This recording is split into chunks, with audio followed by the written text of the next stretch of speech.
Hi, it's Brad from the Headbangers podcast. Unfortunately, Nathan couldn't be in this episode due to personal reasons, but I had an amazing chat with Vince from Phobophilic, definitely one of the most notable death metal bands of this year.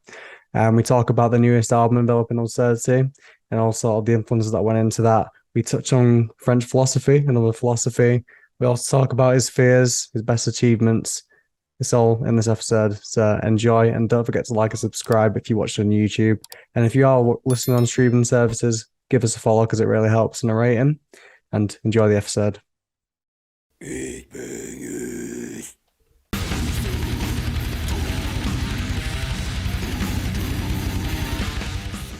Hi, welcome back to the Headbangers podcast. I'm your host, Brad. Unfortunately, Nathan can't be here today, but we're joined with Phobophilic. How you doing, man? Start off with.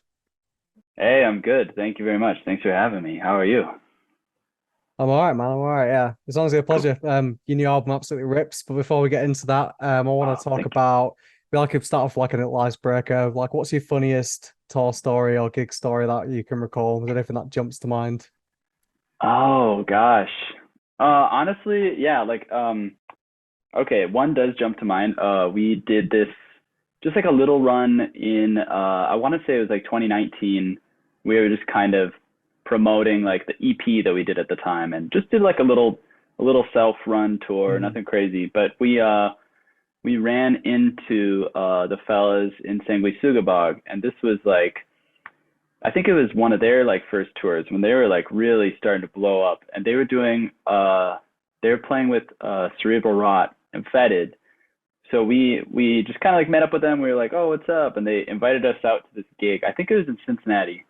I'm probably wrong about that. I'm like very directionally challenged. So I most of the time on tour, I have no clue where I am. I'm just Just a having a blur. good time. But yeah, we went to this little like 50 cap bar that they were playing, and it was fucking very sick. But somebody like kept getting bumped into the Cerebral Rot dude, like the vocalist, and yeah, eventually all of his stuff like got knocked over, and he just like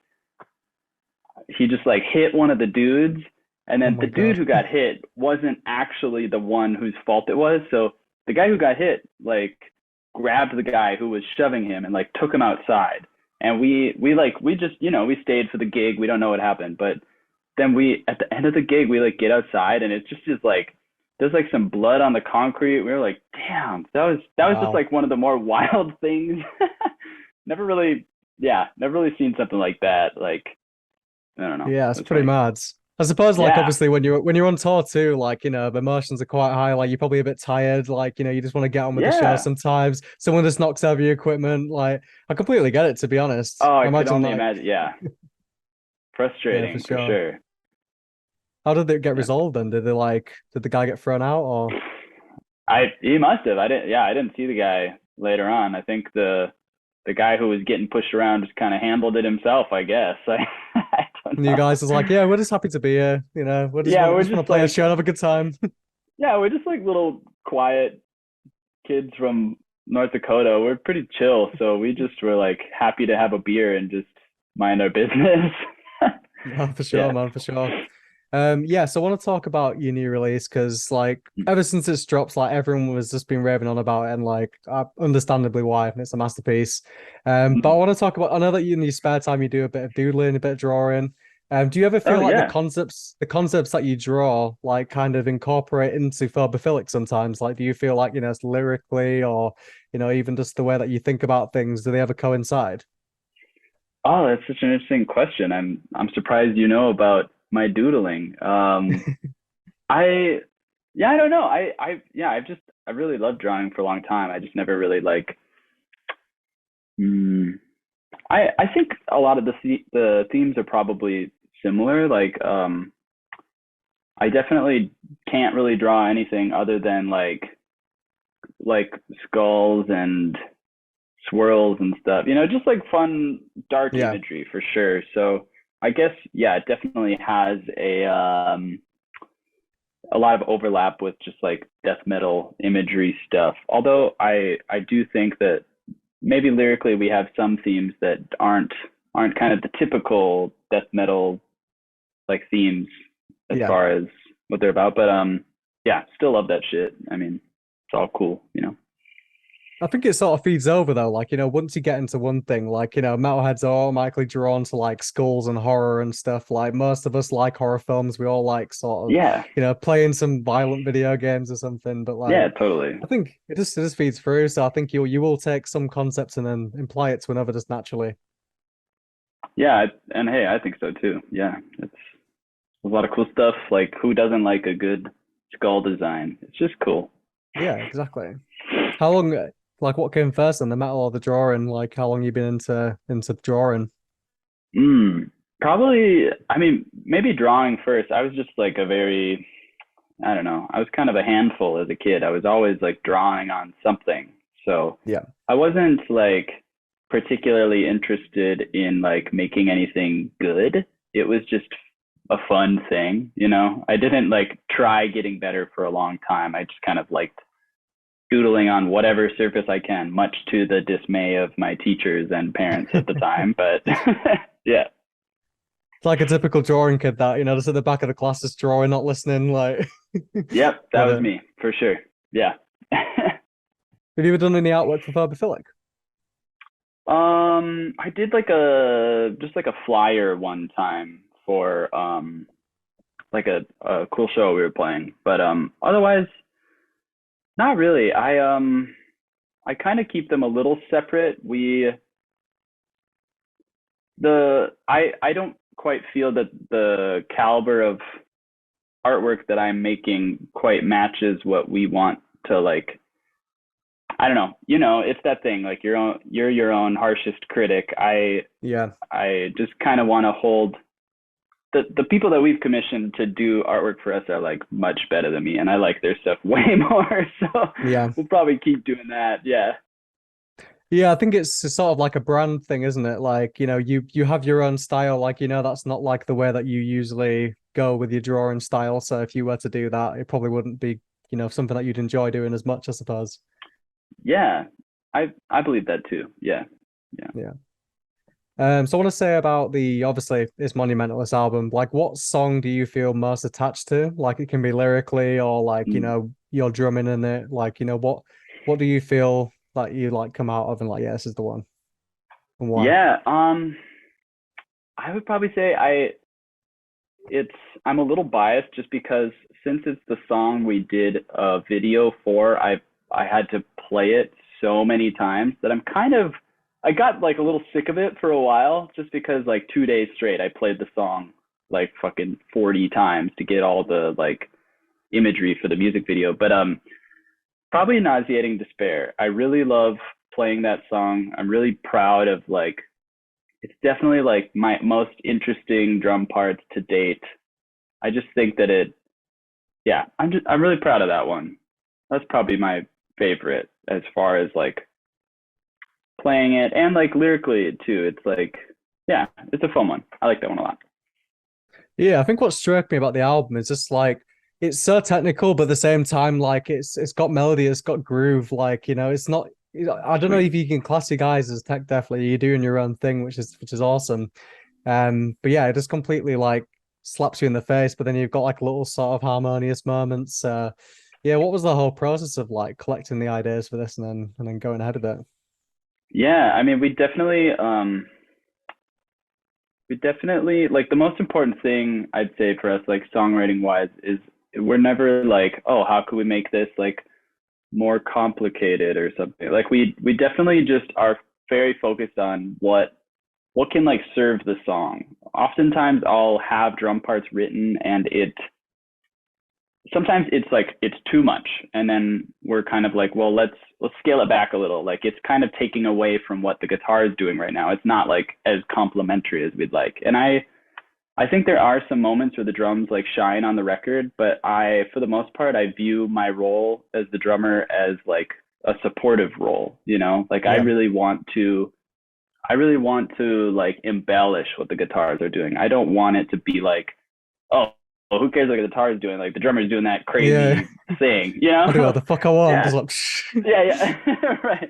I think there's definitely like a balance to that, and it's taken a lot of time to kind of learn when to not overplay, you know. Yeah, I think Yeah. that's really important, to be honest. Sounds like you guys like put the Yeah, composition first before anything. Like it's not just like riff salad or absolutely. drum salad. Like you can tell that you guys can properly play. You know your shit, but you're just like, okay, well, for the song, this is better if we do this, and I think that comes across Yeah. nicely. Sometimes less is more. Sometimes it's like it's what you're not playing that makes it really like sing, you know? And we definitely love like just finding ways to like sneak in melody and just like themes and sounds that maybe aren't super common in the death metal landscape. Like, Yeah, don't get me wrong, I don't think that we're doing anything that like hasn't been done, but like we're just trying to write what we want to write, you know? Yeah. yeah, that's awesome. Obviously, I want to talk about like the theme a bit more. You know, the album. I know that Sure. on a few interviews you mentioned about it being slightly based on French philosophy. So I want to Yeah. ask as a side note to that, has there been like any like piece of philosophy that you've read in your life that has changed your perspective on things a bit? Like it doesn't have to be just French philosophy, but any kind of philosophy. Like you're like, oh, but I actually look at things a tiny bit differently now. Yeah, absolutely. And I mean, like, growing up just kind of in the Midwest in general, it's like very, for the most part, it's like pretty like religious. So I like grew up in a church. Like my dad plays the pipe organ Oh and wow, like he's like, yeah, very much how I got into music is like my family is just very musical, but like they're all quite religious. And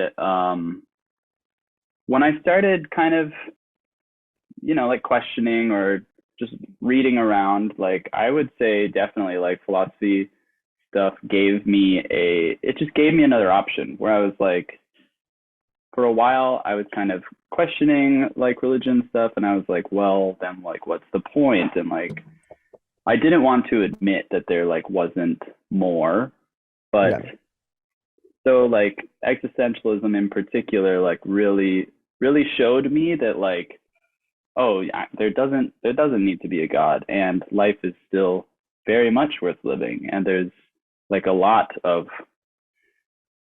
it was just like very freeing. And if I had to pick one in particular, it's definitely like mm,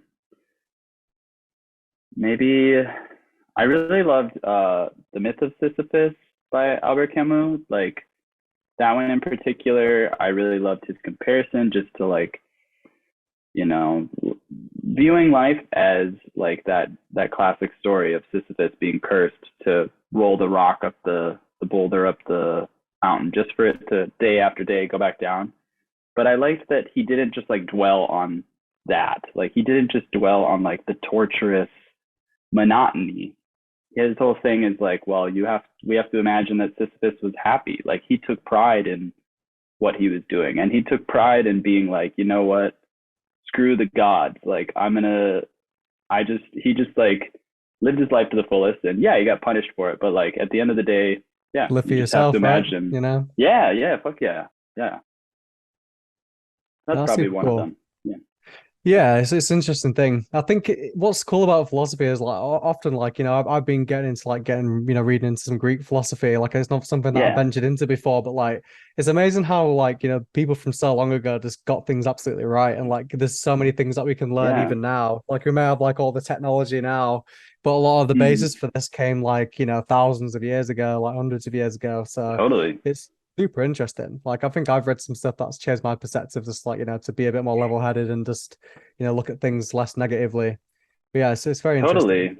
Yeah, to some extent, you have power over just you're the master of your own reality, and like absolutely there's things outside of your control, but it's important to like recognize and appreciate what you are in control over, and to some extent you can decide how much things affect you. And yeah, I just think that's just really cool. And like, oh, I mean, I don't like necessarily agree with like everything I read. Like there's plenty of things that I find interesting, but I'm like, nah, I Yeah, don't you know about take what that. you But need, right? yeah, yeah, you could still absolutely get something from it.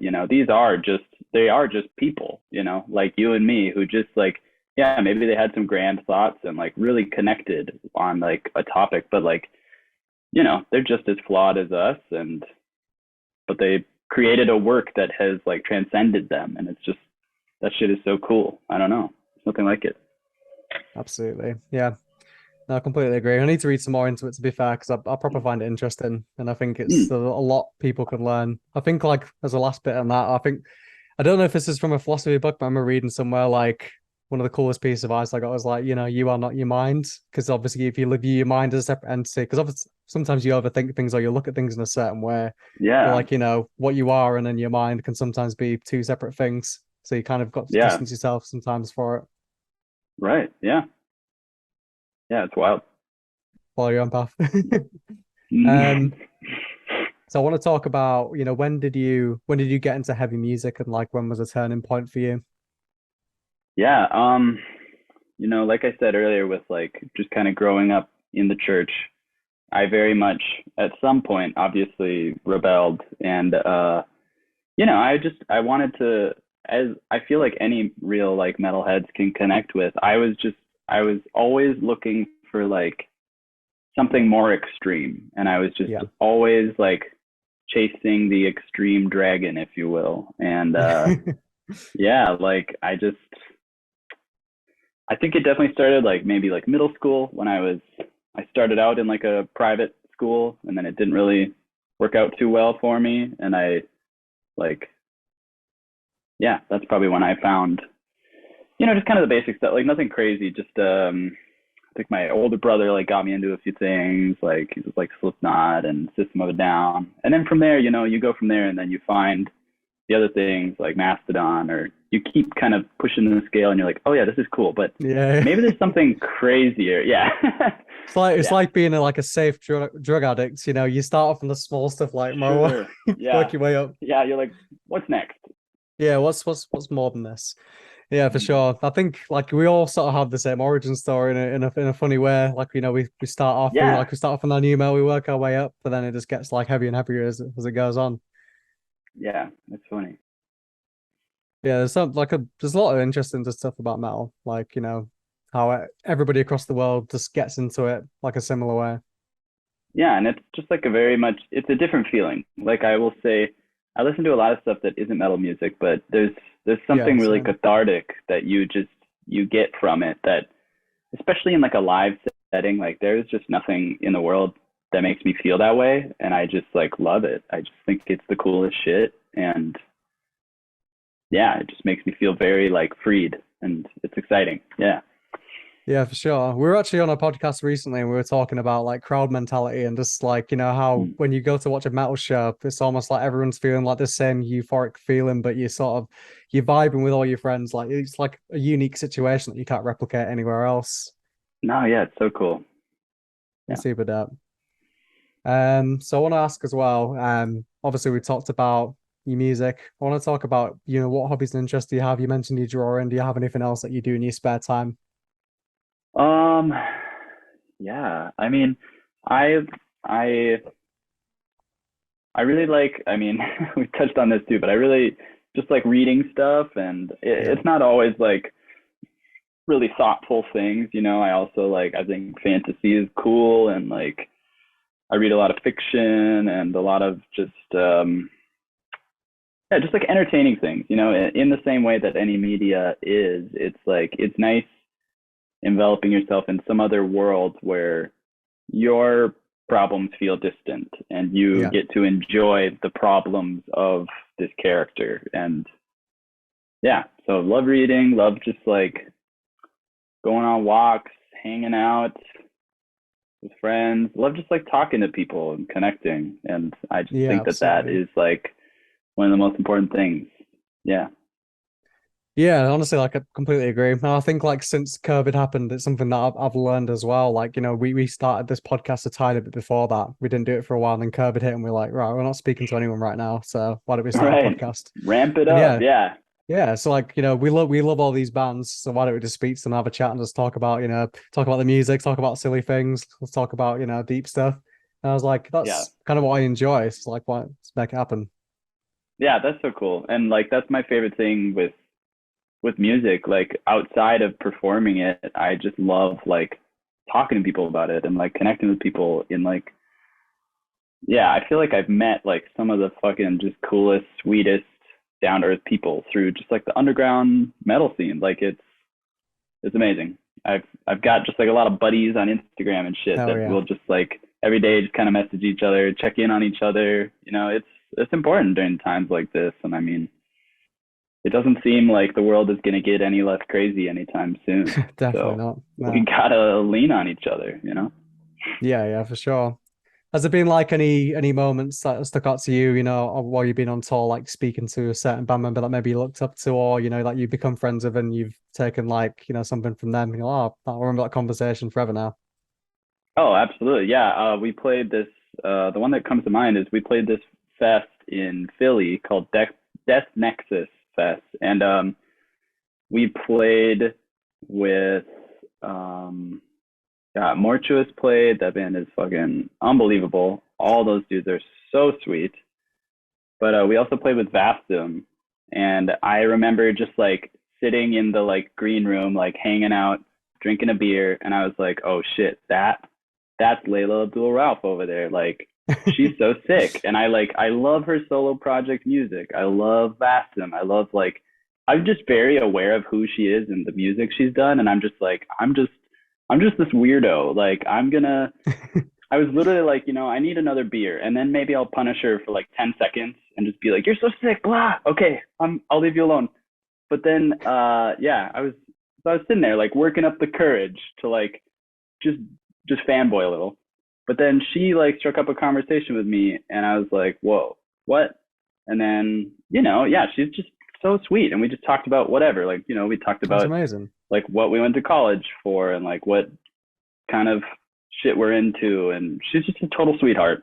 And a couple days after that, we were doing this tour, and she was like, "Oh, you're gonna be in Brooklyn. Like I'm rehearsing with my friend there in a few days, and I'll bring him to the show and we can hang out again." And I was kind of like, "Oh, that's so sweet. I wonder if like she'll actually come."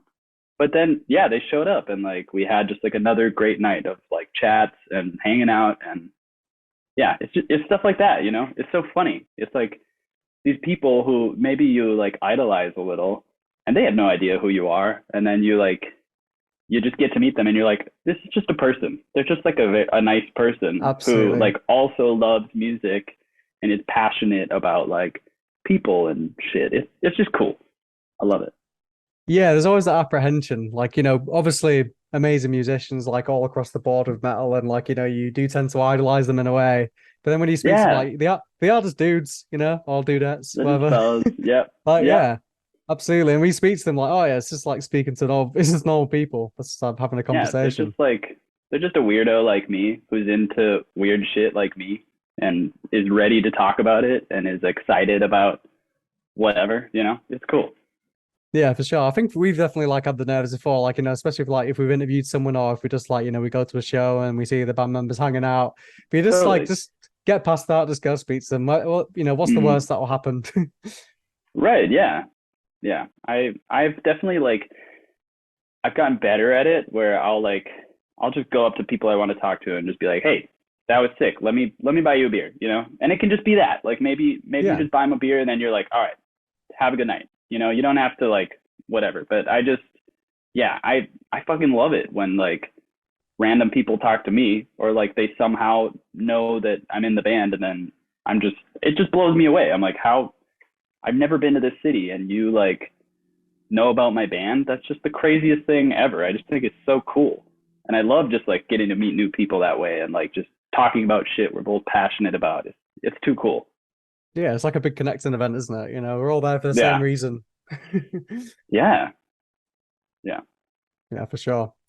So obviously it's close to Halloween season, so I feel like we just don't want to Yeah. put like a little themed question in there. But what's like the most scared you've ever been, like, in a feared situation? Oh, that's an interesting question. Yeah. It's not Mario related, but we all like spooky stuff, so No, yeah, absolutely. Oh, I'm trying to I'm a very like just jumpy person. Like likewise. things scare me easily. Like I really like horror movies and stuff, but they really get to me. um Gosh, the most scared I've been. One time I was going to like pick up a friend, and I went into my parking garage, and it's like a secure like parking ramp, and I just like I get to my car, and there's just like there was an old lady sitting in my car like rifling through my shit, and it just like it, like scared the fuck out of me. What? And I guess in retrospect it's kind of silly. Like she was pretty harmless, but I was just like, what? Why? There's someone in my car, and it just like, yeah, it freaked me out, and I yelled a little bit, and then she left, and it was fine. But They would find out the reason. I mean, when I looked in there, all of the stuff in my car was just piled on the front seat. I'm sure she was looking for something valuable, but poor thing couldn't find anything because I just had like CDs and like junk in my car. I like had nothing of value. I like at the time I never really locked my car, which is some silly Midwest shit. But I don't know. I never thought anybody would want something in my car, and it didn't look like she found anything. Like Just picks up like I a Cannibal still had all Cop my CD. crap. Wow, this fucking rips. Yeah, yeah. What a Fine, score. you can take my death CD. Fine, I'll just buy another one. Yeah. That's awesome. Yeah. Oh, I suppose I might as well share one of mine. So I'm quite afraid of heights. So like I don't know why I thought this was a good Yeah. idea. I was like, I think just finishing high school at this point, and like we all went to the woods, just to kind of chill, as you do when you're a teenager and you got nothing else to do. You can't go Yep. drinking or anything.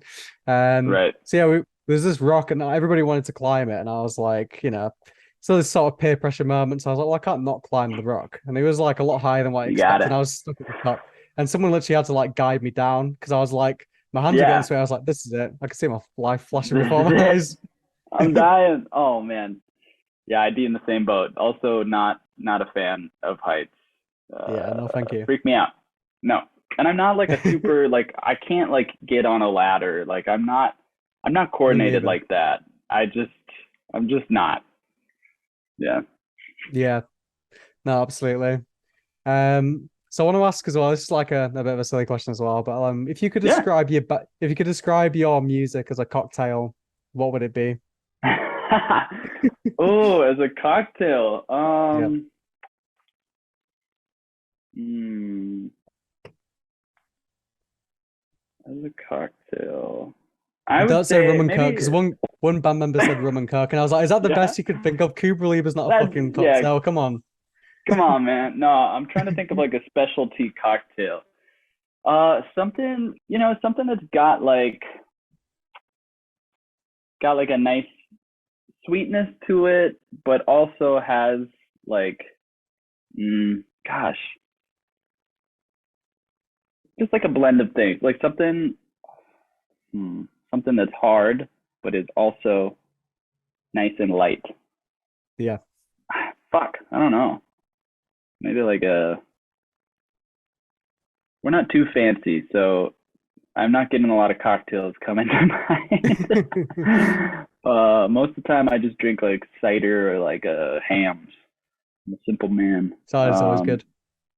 Maybe like an old fashioned with some orange squeezed in there, and I don't know.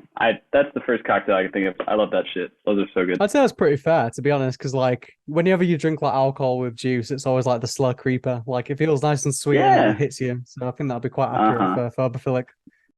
Something with like a little zest to it. Something fun, Something fancy. Yeah. Yeah. So we've got one last question for you. What would you say would be the advice you would give to a new band member starting out, or like, someone just wanting to get into music? Like, what would be your wise words for them? Totally. I mean, I think like the most important thing, especially if they're like a drummer, I would say is like stretch first off. Stretch before every time you play, even if you're just like practicing rudiments, do like hand stretches, and like when you're practicing, practice to a click, and just, like really nail the timing in your head.